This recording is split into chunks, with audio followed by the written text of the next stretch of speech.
Don't ever come near me with these children. Sign this divorce papers. I'm done. Your ex-wife just inherited $800 billion. What? Millionaire CEO left her after she delivered quadruplets, then discovered she'd inherited $800 billion. Sign it now. I'm done with you. And don't you dare come near me with those babies again. Nadine's fingers trembled as she stared at the man standing over her hospital bed. Just 18 hours ago, she'd been screaming, pushing, bleeding, bringing 4 lives into this world. Now, Dominic, her husband of 6 years, was throwing divorce papers onto her lap, while her newborn babies cried in their isolettes 3 feet away. Please. Her voice cracked. Dominic, please. We just had 4 children. 4. We can talk about this after I recover. He stepped back, his face twisted in disgust. There's nothing to talk about.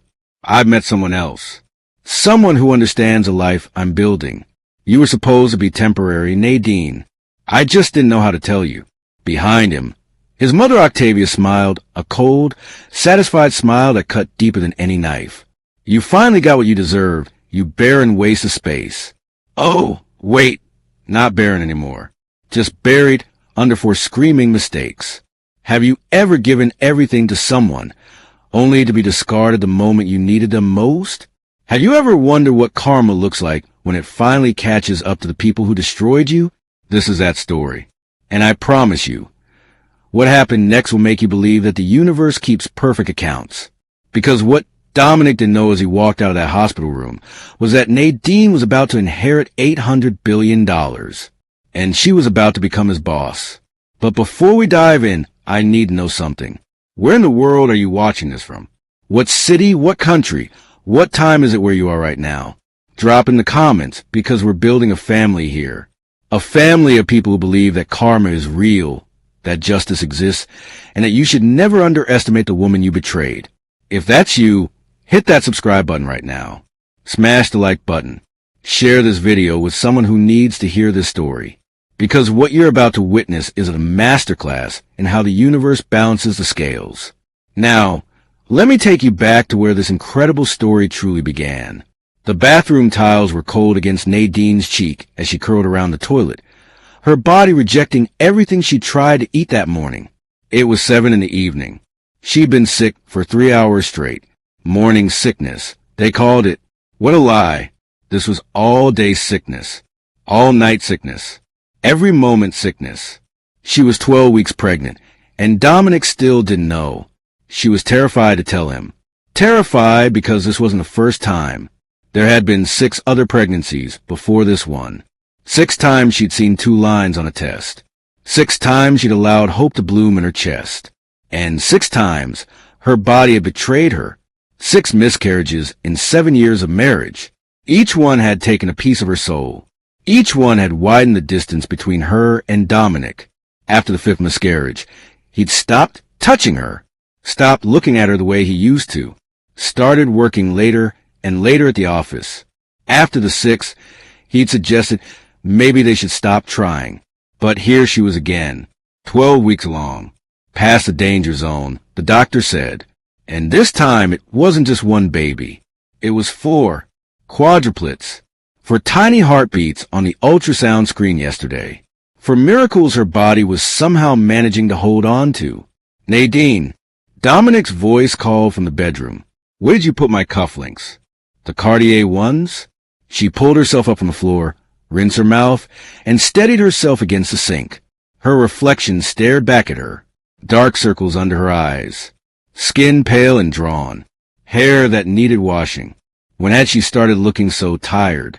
When had the light gone out of her eyes? She walked into the bedroom. Dominic stood in front of the full-length mirror, adjusting his tie.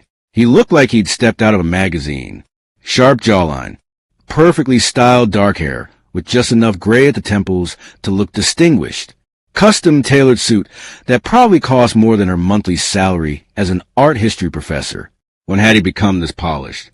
When had he stopped being the nerdy programmer who wore the same hoodie for a week straight? When had he stopped being the man who'd recited poetry to her in their tiny graduate school apartment? Top drawer. She managed to say. Left side. He didn't thank her. He hadn't said thank you in months. Not since Helix Innovations got its Series C funding, and he suddenly became someone important. I have dinner tonight, he said, not meeting her eyes in the mirror. Investors from Singapore. Don't wait up. Dominic, I need to tell you something. Can it wait? I'm already running late. Charles hates it when people aren't punctual. I'm pregnant. The words hung in the air between them like a live grenade. Dominic's hands froze on his tie.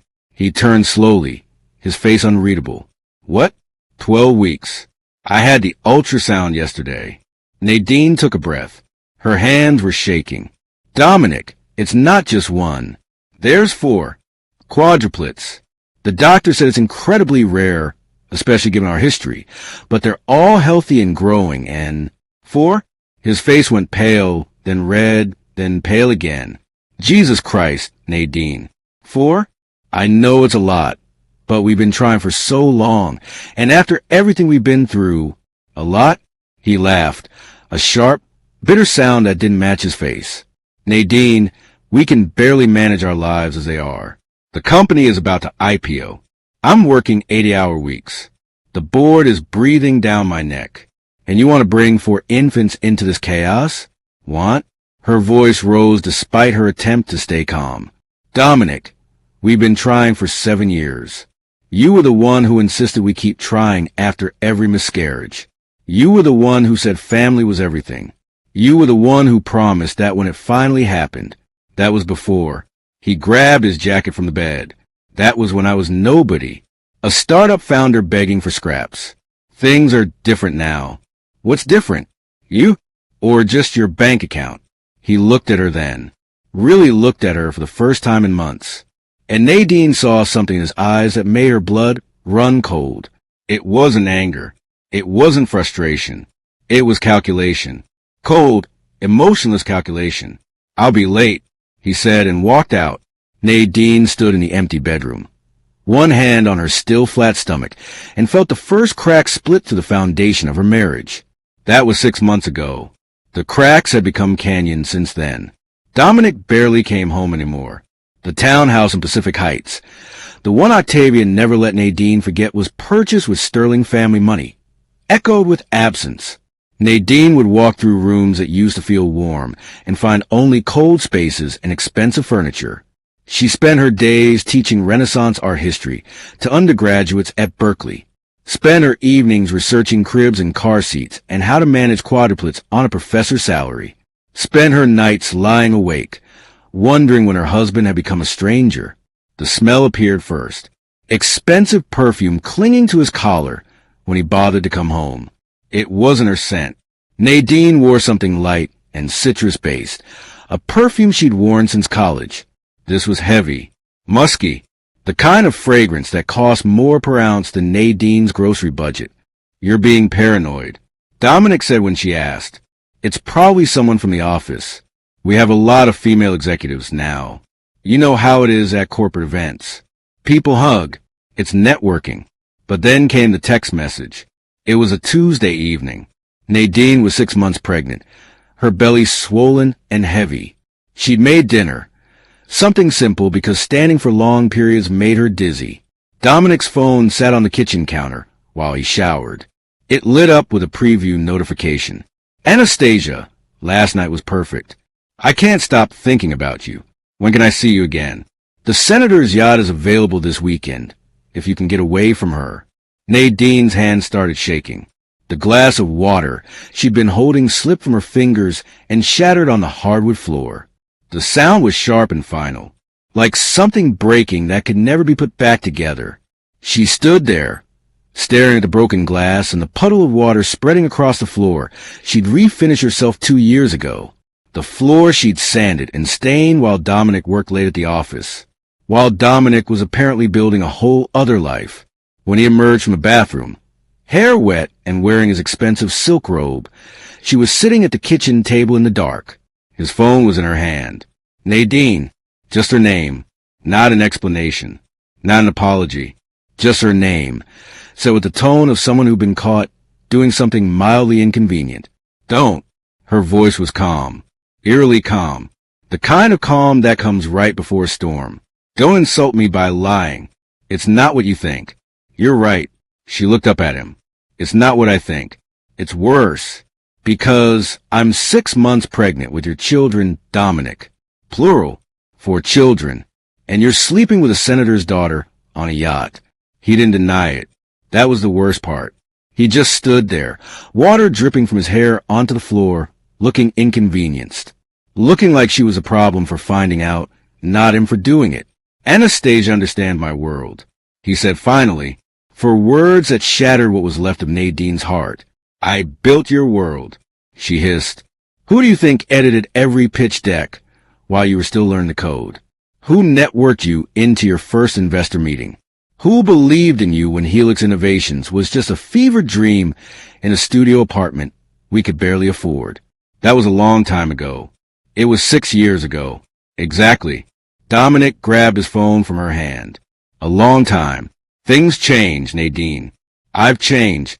The company has changed. My needs have changed. Your needs? She stood up, her swollen belly prominent under her nightgown. What about your responsibilities? What about your children? I'll pay child support, whatever the court mandates. But Nadine, he paused, and for a split second she thought she saw regret flash across his face. She was wrong. I can't do this anymore. I can't pretend I'm still the man you married. I'm not, and you're not the woman I need beside me. What I am, Nadine said softly, tears streaming down her face, is the woman carrying your 4 children. And that has to mean something. It means I'll be a responsible co-parent after the divorce. He moved out that night, packed a bag while she sat on the bed and watched, took his suits, his watches, his cufflinks, left behind the photos on the dresser, left behind the life they'd built, left behind the promises he'd made. The next morning, Octavia called. Nadine almost didn't answer, but some sick part of her wanted to hear what the woman had to say. I did try to tell Dominic you weren't suitable, dear. Octavia's voice dripped with false sympathy. But you were so pretty and he was so young and idealistic. Consider this a learning experience. Not everyone is cut out for high society. Some people are meant to stay where they came from. Nadine hung up and threw the phone across the room. It hit the wall and cracked. She didn't care. What was one more broken thing in a house full of shattered dreams? The contraction started on a Thursday morning, 3 weeks before her due date.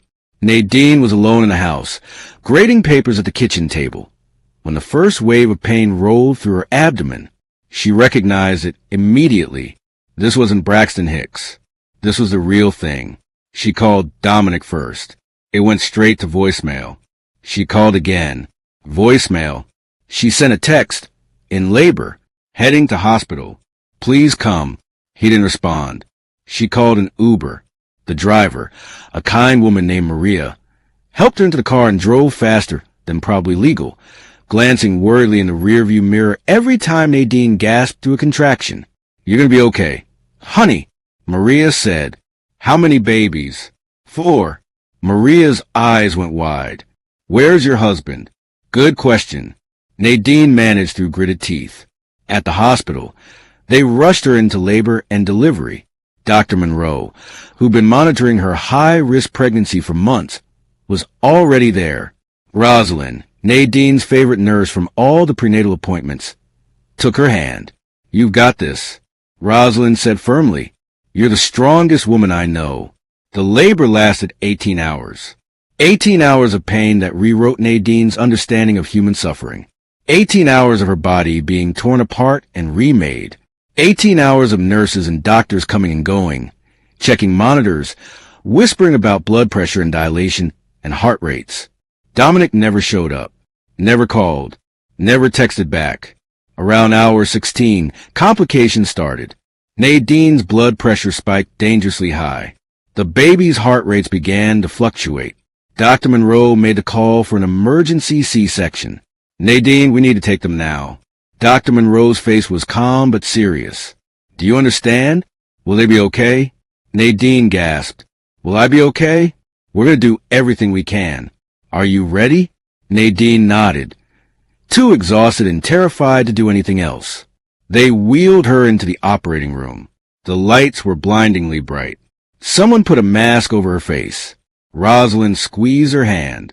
Count backwards from 10 for me, sweetie. 10, 9, 8. The world went dark. She woke to the sound of crying.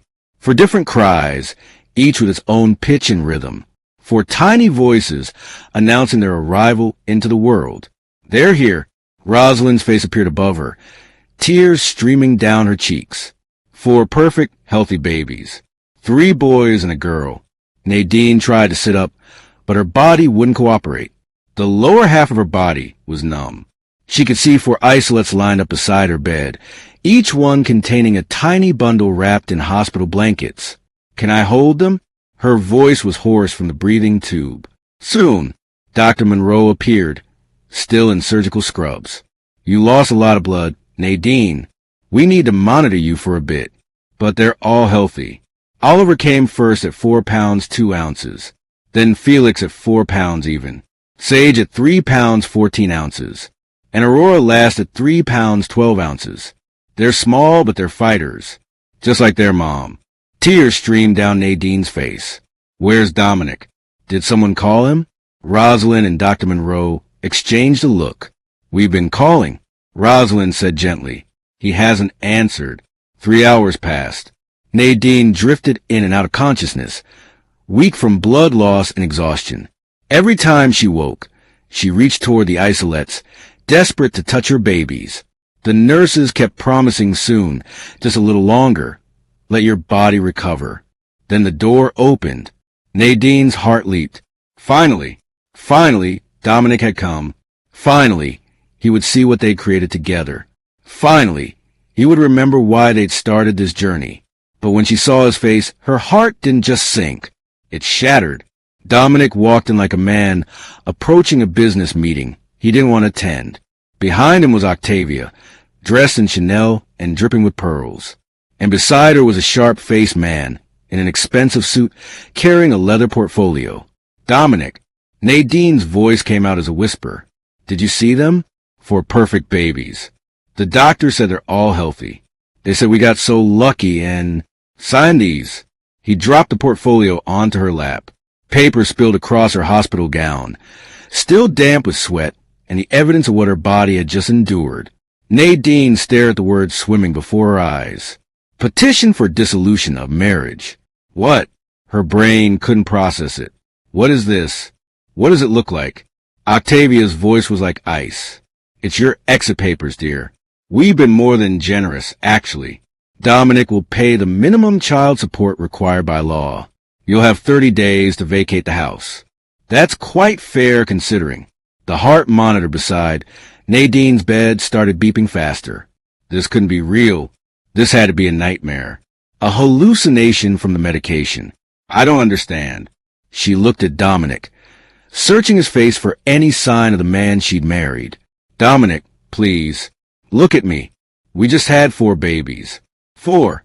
We've been trying for 7 years. Exactly. Dominic interrupted. His voice was cold. Rehearsed. 7 years, Nadine. 7 years of failures.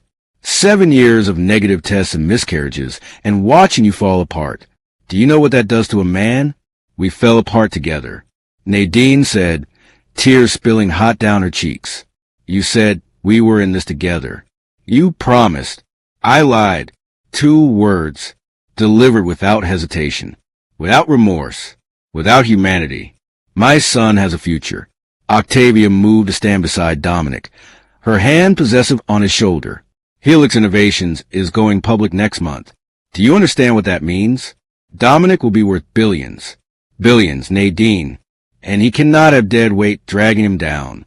The optics of a middle-class art history professor wife with 4 screaming infants? It's a PR nightmare. Art history professor. She said it like it was an insult, like the PhD Nadine had earned while working 3 jobs was worthless, like the book Nadine had published on Renaissance women artists was a joke. Dominic. Nadine reached out a shaking hand toward him. Please. You're scared. I understand. 4 babies is terrifying. But we can do this. We can figure out together. We always have. There's someone else. The machine screamed. Or maybe that was Nadine. She couldn't tell anymore. The room was spinning. The fluorescent lights were too bright. The beeping too loud. The air too thin. Her name is Anastasia Fairmont. Dominic continued, his voice flat. She's Senator Fairmont's daughter.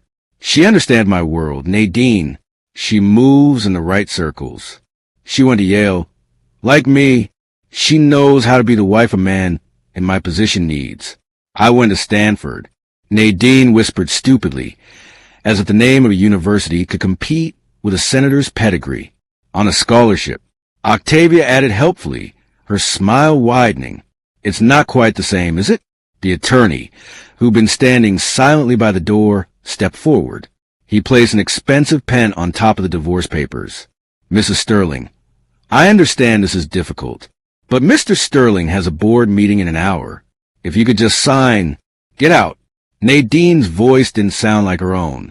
It came from somewhere deeper, somewhere primal, somewhere that had been silent for too long. I'm sorry? The attorney blinked. I said, get out. Nadine looked up, meeting Dominic's eyes directly for the first time. All of you, get the fuck out of this room before I call security. Nadine, be reasonable. Dominic started. Security. Nadine's scream echoed down the corridor. Security, now. Nurses came running. Rosalind pushed past Dominic with surprising force for someone half his size. You need to leave, she said firmly. Now. She just had major surgery. You're causing her blood pressure to spike to dangerous levels. Leave, or I'll have you forcibly removed. This isn't over. Octavia hissed, leaning close to Nadine's face. We'll be back with a court order. Looking forward to it.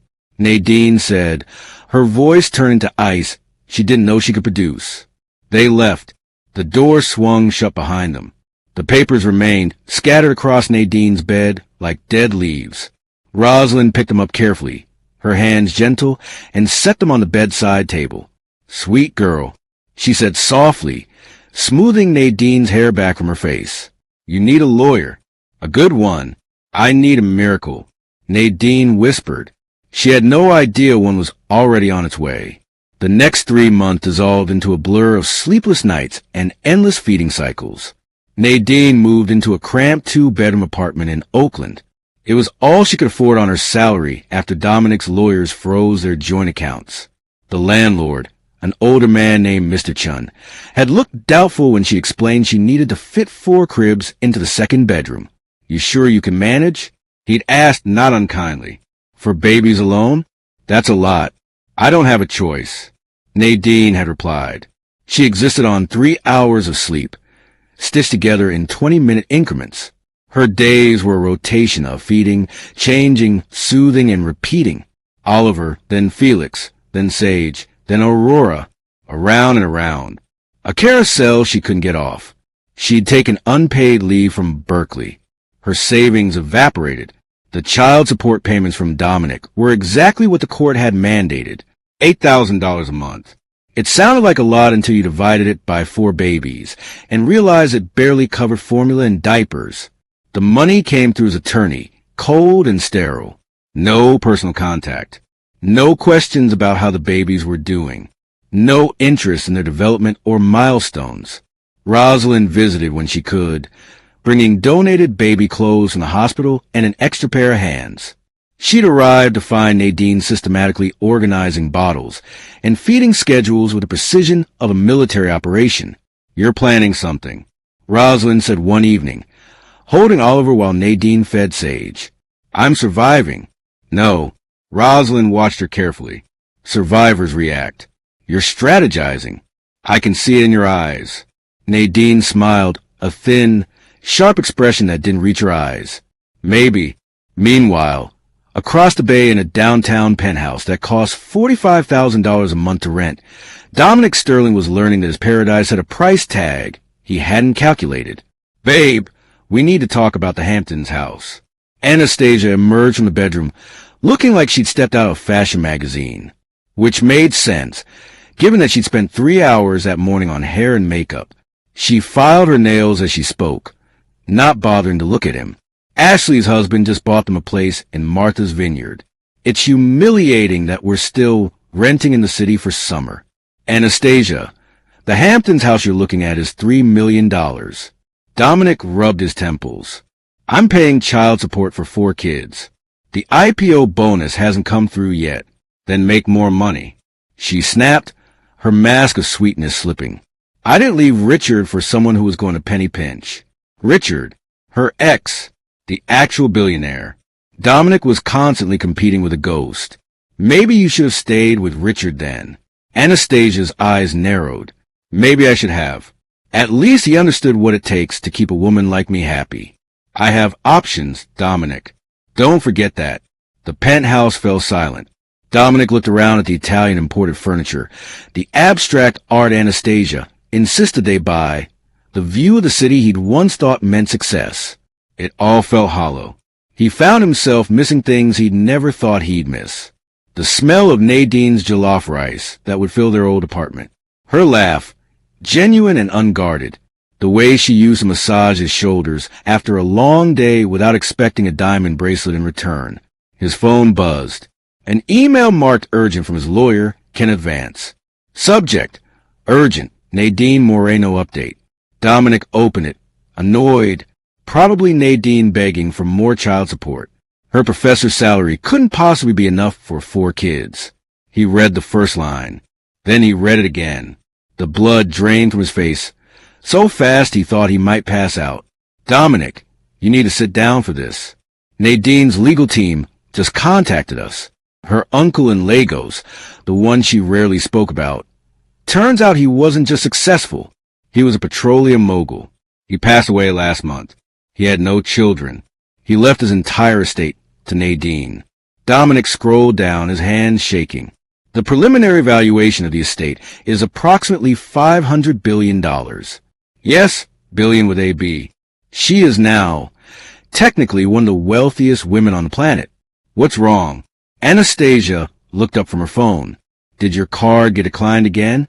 Dominic couldn't speak. He kept reading. Additionally, her great-aunt on her mother's side, Dr. Catalina Moreno Delgado, passed away 3 weeks ago.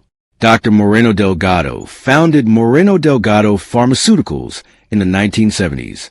The company is valued at approximately 680 billion euros. She also left everything to Nadine. Combined, your ex-wife is now worth approximately $800 billion, making her the wealthiest woman on earth. The phone slipped from Dominic's hand and clattered against the marble floor. Nadine, the woman who clipped coupons. The woman who worked overtime teaching summer classes while pregnant. The woman he'd thrown away like garbage because he wanted the lifestyle Anastasia promised. She could buy and sell Anastasia's entire family 1,000 times over. What's wrong? Anastasia asked again, irritation creeping into her voice. Nadine, Dominic whispered. She inherited money. A lot of money. Anastasia's ears perked up like a predator scenting blood. Oh, so we can stop paying that ridiculous child support then? No, Anastasia. You don't understand. She inherited billions. How many billions? 800. The room went completely silent. Anastasia's phone slipped from her hand. You divorced someone who inherited $800 billion? I didn't know. Dominic's voice came out strangled. How could I have known? You idiot. Anastasia stood up, grabbing her Birkin bag. Do you have any idea how stupid you are? $800 billion, Dominic. That's not money. That's a small country's GDP. Anastasia, wait for what? For you to make another moronic decision? She was pacing now, her mind visibly calculating. I could have been friends with the richest woman on earth. I could have had access to her properties, her connections, her social circle. She stopped suddenly, a new thought crossing her face. Actually, I still can. I bet Nadine would love to hear how unhappy you've been, how you realize your mistake, how you want to make things right for the children. What are you talking about? I'm talking about cutting my losses. Anastasia said, heading for the door.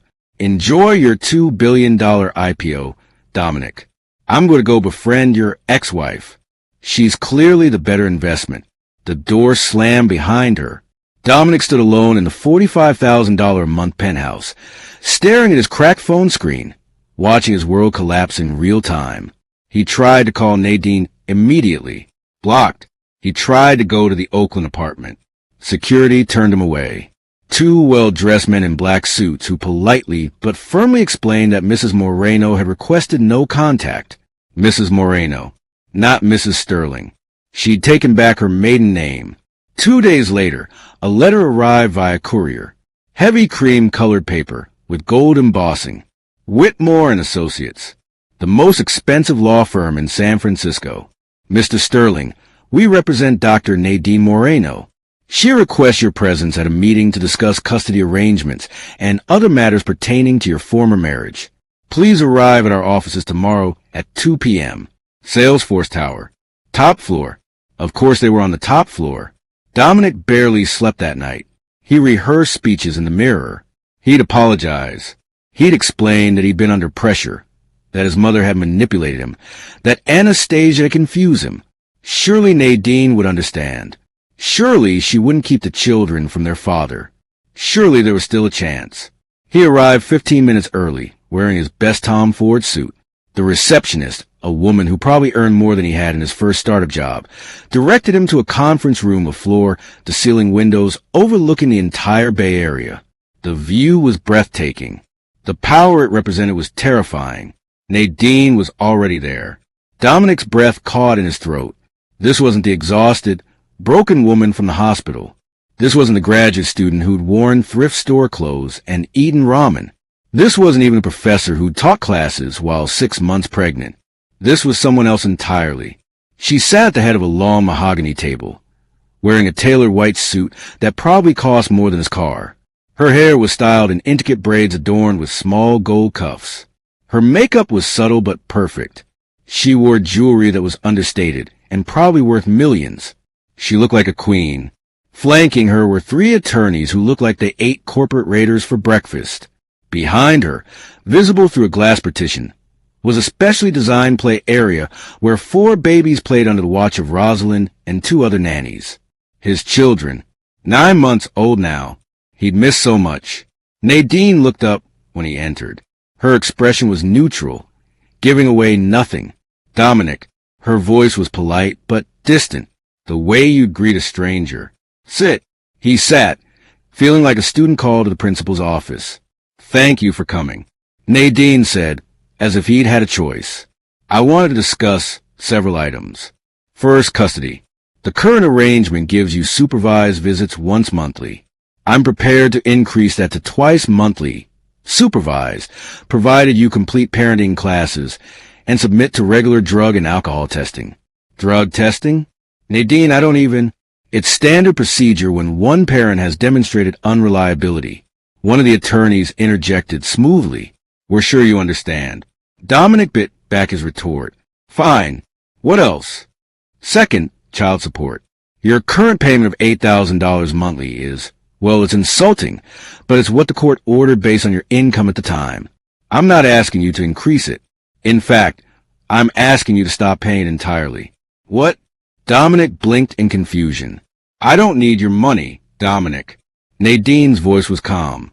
I have more money than I could spend in 10 lifetimes.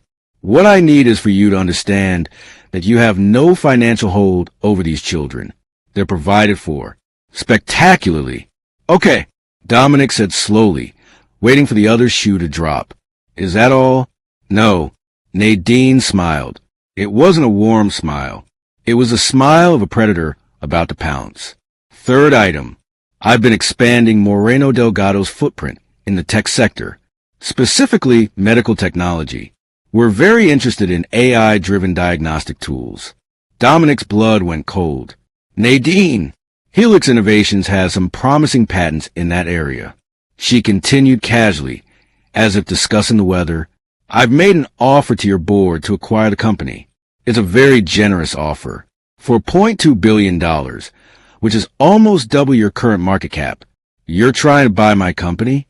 I already bought your company. Nadine corrected. The vote was this morning. 68% of shareholders accepted. Congratulations, Dominic. You work for me now. The room spun. Dominic gripped the edge of the conference table to steady himself. This couldn't be happening.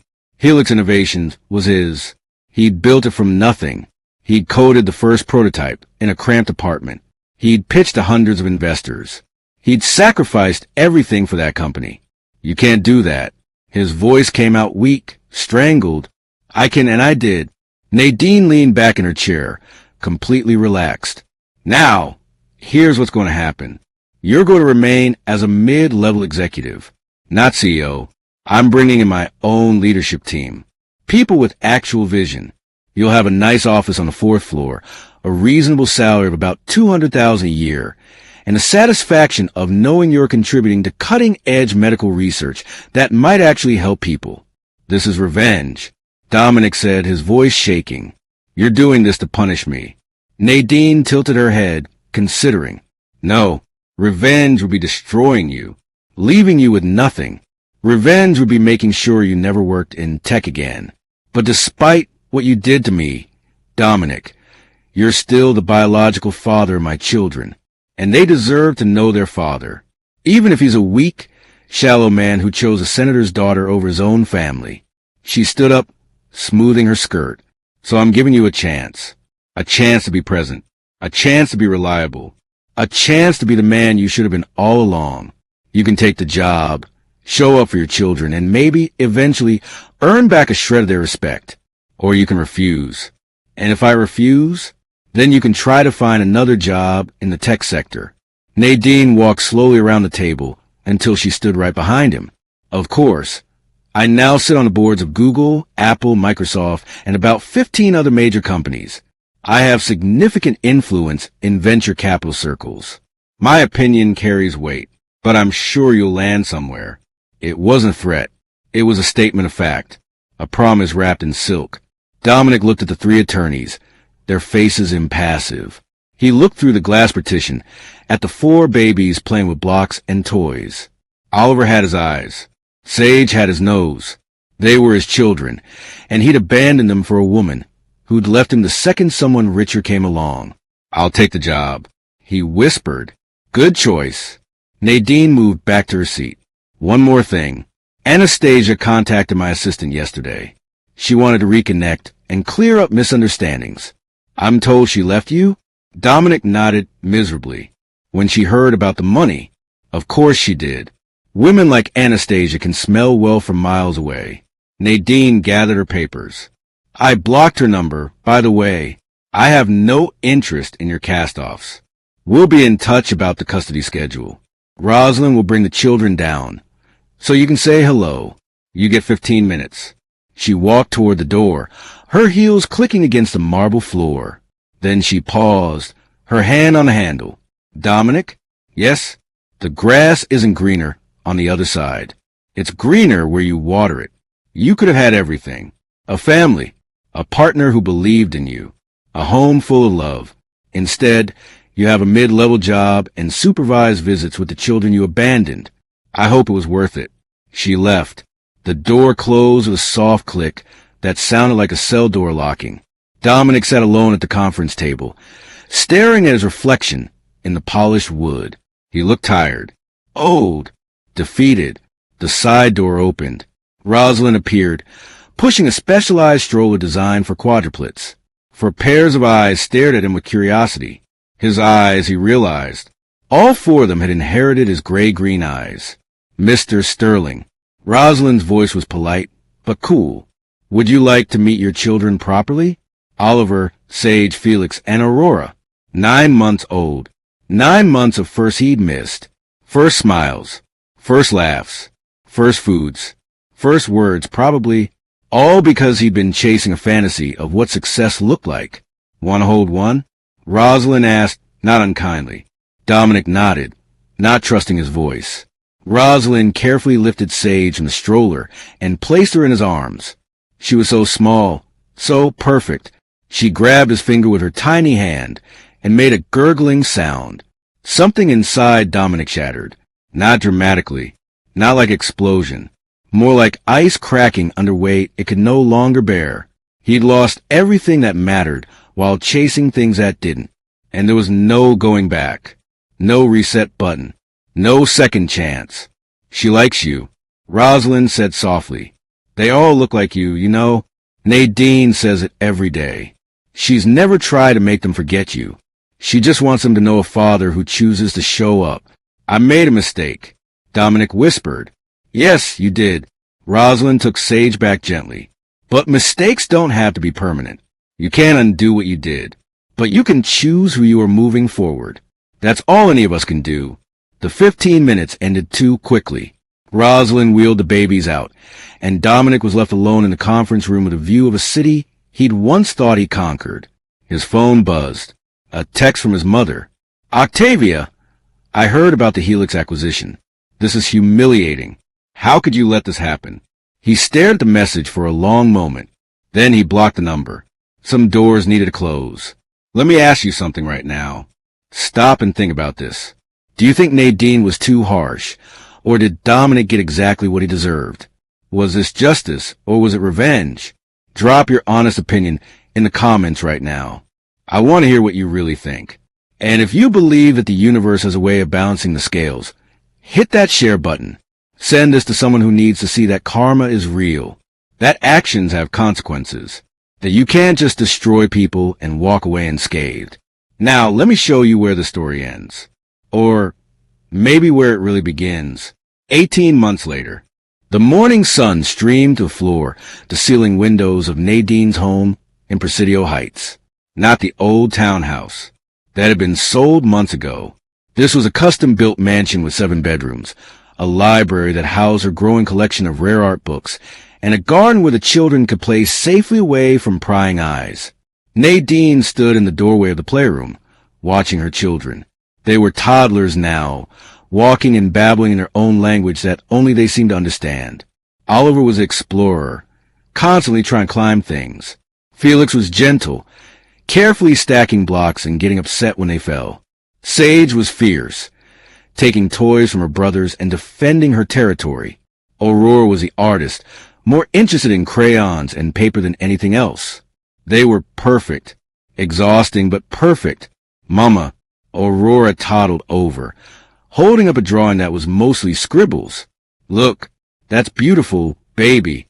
Nadine knelt down, pulling Aurora into a hug. What is it? You, Aurora said proudly.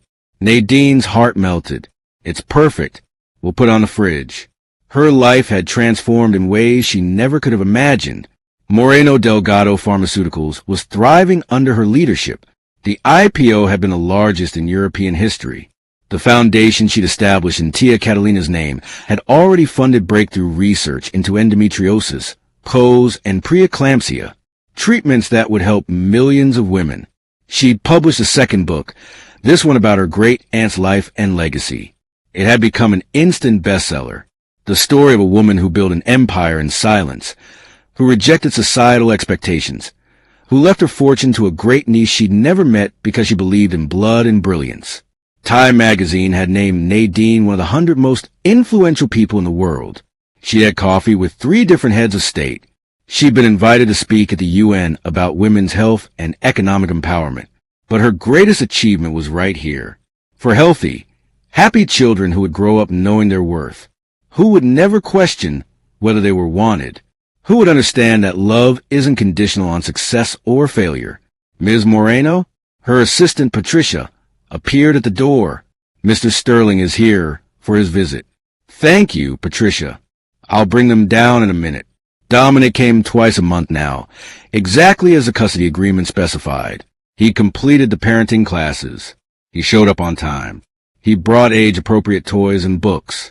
He was trying, in his limited way, to be a father. He'd also started dating again. Not Anastasia.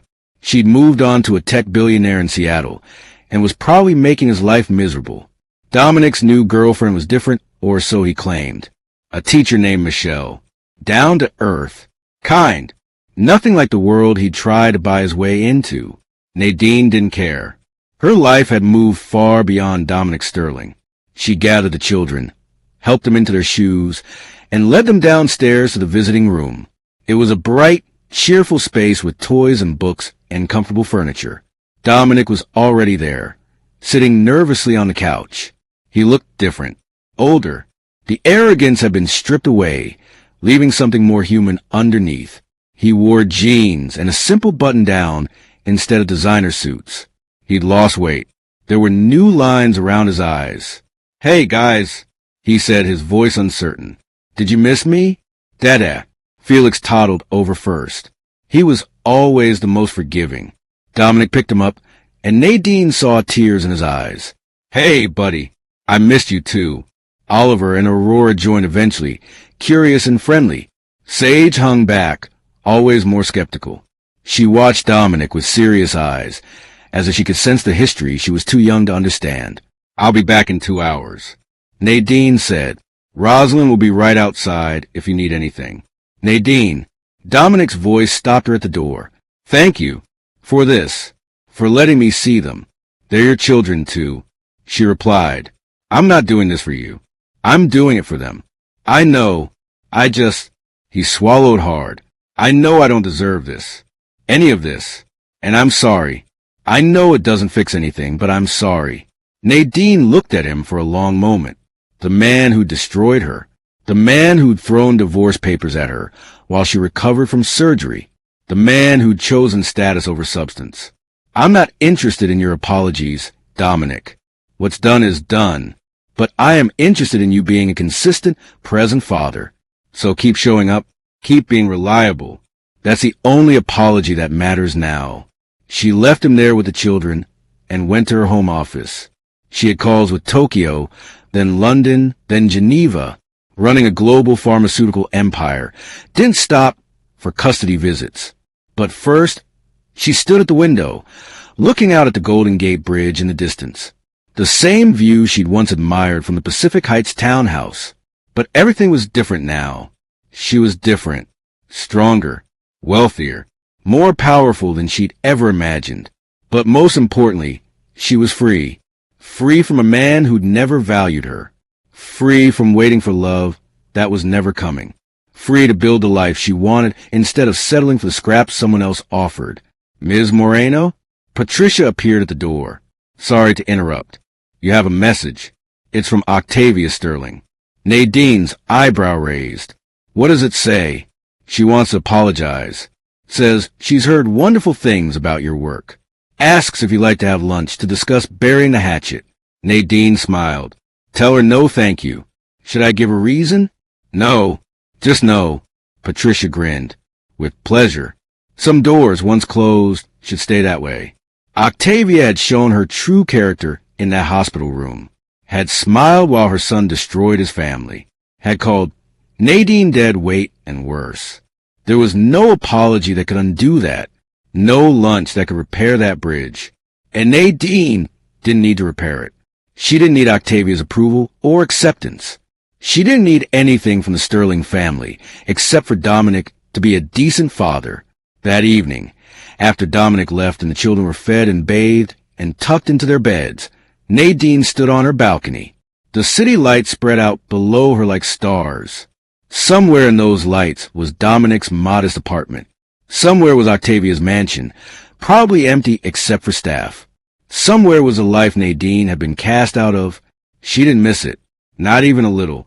Her phone buzzed. An email from Mr. Thornhill in London. She opened it, curious. "Ms. Moreno, I discovered something while organizing the last of your great-aunt's papers." She kept journals. Quite extensive ones. "I thought you might like to have them. I'm sending them via courier. They should arrive within the week." Nadine's heart swelled.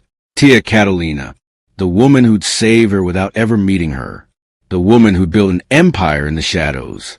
The woman who'd understood what it meant to be underestimated and had turned that underestimation into power.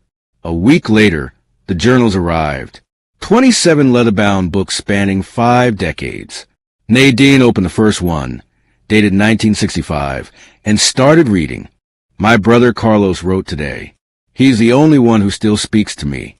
The rest of the family has decided I'm an embarrassment. Unmarried at 30, working in a laboratory like a man, refusing to come home and accept the marriage they've arranged. They call me selfish, unnatural, a disgrace. But I know something they don't. I know that my work will change the world. And I know that living someone else's idea of a proper life would kill everything inside me that matters. So I choose this. I choose the laboratory and the loneliness and the freedom, and I don't regret it. Nadine's eyes filled with tears. She kept reading, devouring page after page.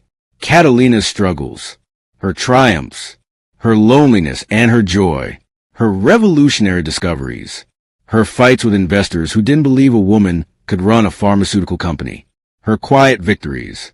And then, in a journal from 2019, she found her own name. I've been following my great-niece Nadine, Carlos's granddaughter. She published a book this year. It's brilliant. She writes about women artists who were erased from history, women who created masterpieces but whose names were forgotten while their male contemporaries were celebrated. She understands. She knows what it means to be dismissed. I see myself in her. I've never met her. Our family fractured long before she was born, but I'm leaving her everything, not because of blood, though that matters, but because I know she'll use it wisely. She'll build something they can't take from her, and she'll remember that being underestimated is a gift. It means they won't see you coming. Nadine closed the journal, tears streaming down her face. Thank you, she whispered to the night. Thank you for believing in me. The wind carried her words away, but somehow she knew Catalina heard. 6 months after that, Nadine was invited to give a commencement address at Stanford, her alma mater. She stood at the podium, looking out at thousands of graduates, and spoke from the heart. 10 years ago, I sat where you're sitting, full of hope and fear and uncertainty about the future. I had dreams but no clear path. I had ambition but no connections. I had talent but no money. What I did have was determination, and the belief that my worth wasn't determined by anyone else's opinion of me. She paused, letting her words sink in. In the years since, I've experienced incredible highs and devastating lows. I've been celebrated and dismissed. I've been loved and betrayed. I've built things and lost things and built them again. And here's what I've learned. Your value doesn't decrease based on someone's inability to see your worth. Read that again. Your value doesn't decrease based on someone's inability to see your worth. The crowd was silent, hanging on every word. There will be people who underestimate you, who decide you're not good enough, not connected enough, not whatever enough. Let them. Their limitations are not your ceiling. Their lack of vision is not your reality. Build anyway. Create anyway. Succeed anyway. And when they come back later, asking how you did it, you don't owe them an explanation. You owe yourself a satisfaction of knowing you proved them wrong simply by refusing to accept their verdict on your life. The applause was thunderous. After the ceremony, students lined up to meet her, to thank her, to tell her their stories of being underestimated, overlooked, abandoned. She listened to each one, offered encouragement, reminded them of their power. One young woman, visibly pregnant, waited until the end. Ms. Moreno, my name is Jennifer. I just want to say thank you. My boyfriend left me when he found out I was pregnant. Said it would ruin his career trajectory. I almost dropped out. But then I heard your story and I decided to stay. To finish. To prove that I could do both.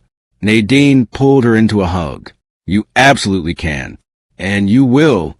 And someday, when your child asks about this moment, you'll be able to tell them that you chose yourself, that you chose them, and that choice will be the foundation of everything good that comes after.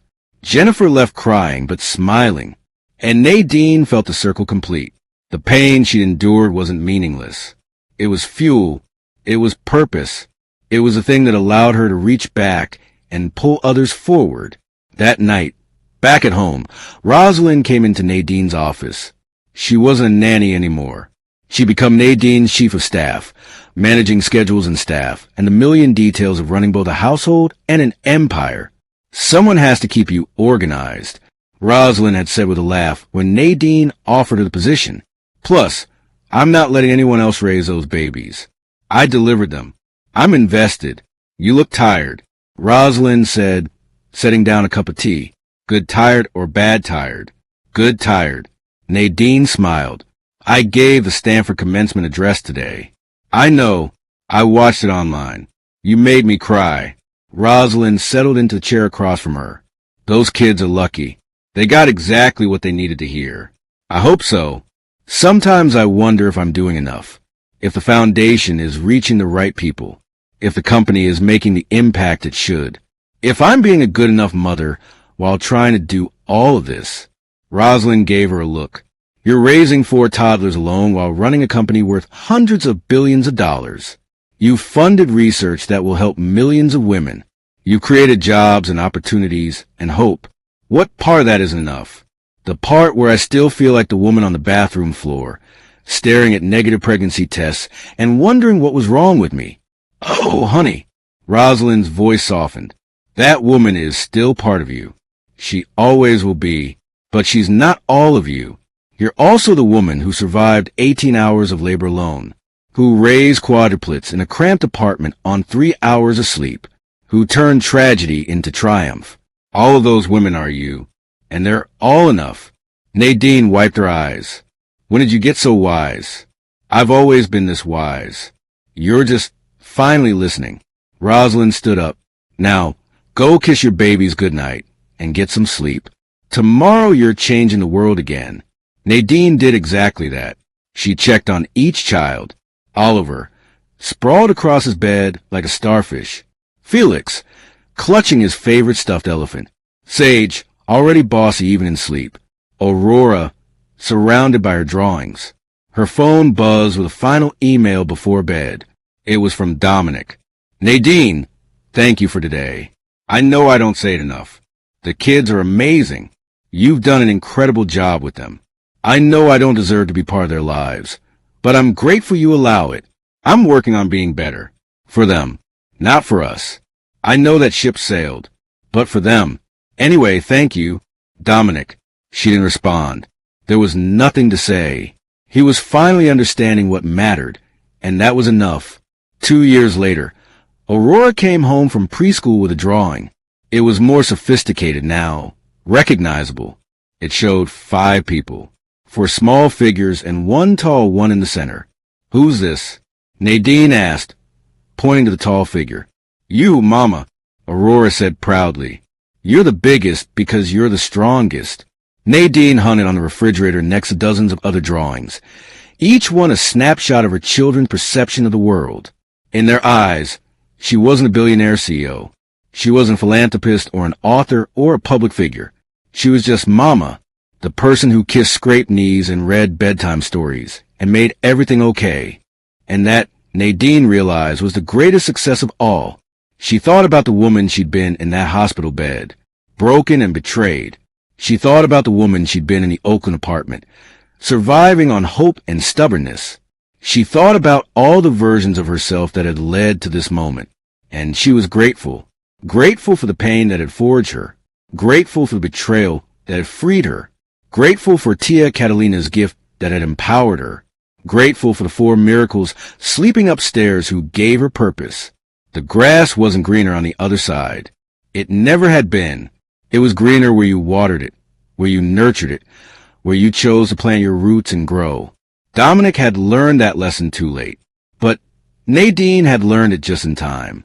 5 years after the divorce, Helix Innovations under new leadership had developed a breakthrough AI diagnostic tool for detecting ovarian cancer in early stages. Dominic, still working as a mid-level executive, had contributed to the research team.